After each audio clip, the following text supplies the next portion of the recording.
Ever get this feeling? Like, all the algorithms shaping our world. What if they're missing something? And I don't mean a bug in the code, but like deeper built-in blind spots. It's a question more people are asking, for sure. And today, we're diving into that very idea with a deep dive on Algo-Ethnic Oversights. Catchy title, right? Definitely grabs your attention. It comes from this piece, Navigating the Future with Algo-Ethnic Oversights, a call to action.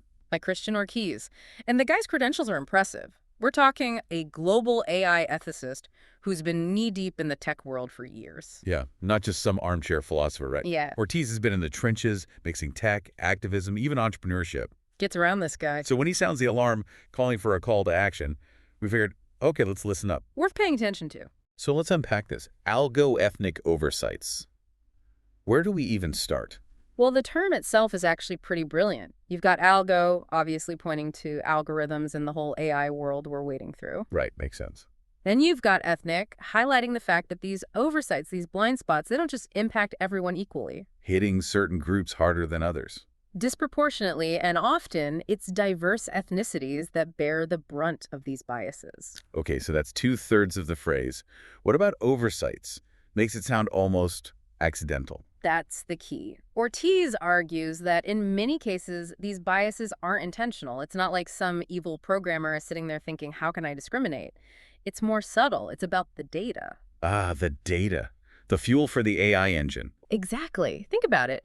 AI systems are often trained on massive data sets, right? And those data sets, they're a reflection of our world, which, let's be honest, comes with baggage. Decades, centuries of inequality baked right in. Historical biases just like embedded in the information itself. And if you're not careful, if you don't actively account for those biases when you're designing the AI, guess what? The AI is going to learn them. It'll start to see those patterns of inequality as the norm and replicate them in its decisions. Ooh, that's a scary thought. Can you give me an example, something concrete to help me wrap my head around this? Sure, imagine an AI-powered loan application system. Sounds pretty neutral on the surface, right? Yeah, just crunching numbers, making objective decisions. Except, let's say this system was trained on historical loan data. Data that inevitably reflects the economic disparities that have existed for generations.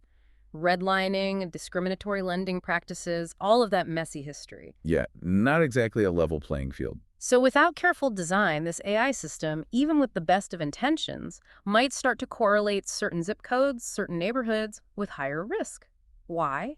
Because historically, people from those areas were denied loans at a higher rate due to their race or ethnicity. It becomes a self-fulfilling prophecy. So you're saying even without meaning to, the AI could end up perpetuating those historical injustices. Exactly. And it's not just loans. We're seeing this play out in healthcare, in hiring, in criminal justice, pretty much every sector you can think of. Okay, hold up. So I'm starting to get how big of a deal this is, but what do we do about it? That's where Ortiz's work gets really interesting. He's not just pointing out the problem, he's proposing solutions. Specifically, he's developed something called Justice AI. Justice AI. Tell me more. Is that like, what, an ethical watchdog for algorithms?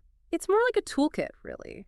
A set of principles and practices for building fairness into every stage of the AI lifecycle, from the initial data collection to the design of the algorithms to the ongoing monitoring and evaluation. So it's not about creating some separate ethical AI off to the side. No, this is about baking ethical considerations into all AI. I love the sound of that. Yeah. Give me the rundown. How does this Justice AI actually work? Well, for starters, it emphasizes using more inclusive and representative data sets to train AI systems in the first place. Right, because if you feed the AI biased data, you're going to get biased results. Garbage in, garbage out, right? Exactly. But it goes beyond just the data. Justice AI also stresses the importance of constant monitoring, not just checking the code itself, but actually looking at the outcomes, the decisions the AI is making. Making sure those decisions are fair across the board. Right, and that might mean tweaking the algorithms, adjusting the parameters, even going back to the drawing board if necessary. Sounds like a lot of work. It is, but Ortiz is very clear on this point. This isn't a burden that falls solely on the shoulders of tech companies. This is a collective responsibility. He calls on a whole bunch of different groups to step up and play their part. Okay, like who? Hit me with a list. Well, he talks about corporations needing to go beyond just surface-level diversity. You know, like checking off boxes and saying, see, we have employees from different backgrounds. Been there, seen that. Yeah. Not always enough. Right. Ortiz argues that true equity means baking those diverse perspectives into the actual products and services being designed. The design process itself, the user experience, all of it. Because if the folks building the tech don't represent a wide range of lived experiences, you're going to miss stuff, important stuff. Exactly. He also calls out the medical field specifically. AI has huge potential to revolutionize healthcare, but only if it's developed and deployed in a way that promotes equal access to quality care. And that's not a given, right? We know there are already huge disparities in our healthcare system. Absolutely. And this is a big one, industries with a history of discrimination. Ortiz sees Justice AI as a powerful tool to help break down the systemic barriers that have existed for far too long. Using the technology to help right past wrongs. I like it.